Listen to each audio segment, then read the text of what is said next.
வணக்கம். இன்று நாம் பார்க்க இருக்க தலைப்பு பட்டாசு ஆலைகளின் விபத்துக்கள் அதிகமாகி வருகின்றது. ஆனால் பட்டாசு என்பது தனிப்பட்ட விஷயம் அல்ல. அதில் ஆயிரக்கணக்கான பேர் தொழிலாளியாகவும் வேலை பார்த்து வருகிறார்கள். இது குறிப்பிடத்தக்கதாகும். இருப்பினும் அதிலும் அப்பாவி ஏழை ஜனங்கள் தான் அதில் உயிர் இழந்து கொண்டு இருக்கிறார்கள். இதற்கு எந்த தீர்வு தான் காண்பது? அரசு எவ்வளவோ அழுத்தங்கள் கொடுத்தும் ஆனால் மீறும் அதற்கு விழிப்புணர்வும் கொடுக்கப்படுகிறது. எப்படி பாதுகாக்க வேண்டும் என்று பட்டியலிட்டு கூறப்படுகிறார்கள். இருப்பினும் விபத்துக்கள் தவிர்ப்பதற்கு முடியாத அளவுக்கு மீண்டும் மீண்டும் இந்த பட்டாசு தொழிற்சாலைகள் விபத்து வந்து கொண்டுதான் இருக்கிறது. ஒரு வருடத்திற்கு குறைந்தது 30 விபத்துகள் கூட வருகின்றது. ஆகவே இதில் உயிர் இழக்கக்கூடும் அப்பாவி மக்கள் எங்கு செல்வார்கள்? அவர்கள் வாழ்வாதாரம் பட்டாசு தொழில் என்பது உறுதியாகிவிட்டது.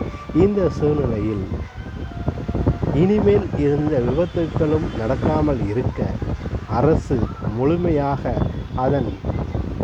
அதன் விரிவாக்கம் என்ன என்பதை நேரடியாக வந்து ஆலோசித்து ஆய்வு செய்து எப்படியெல்லாம் பயன்படுத்த வேண்டும், எப்படி பாதுகாப்பு கொடுக்கப்படக்கூடும் அப்படிங்கிற விரிவாக்கத்தை ஒரு குழுவாக அமைத்து இதுக்கு செயல்பட்டால் மட்டுமே இந்த விபத்துக்களில் இருந்து நாம் தப்பிக்க முடியும் என்பதுதான் எனது வாதமாக வைக்கப்படுகிறது.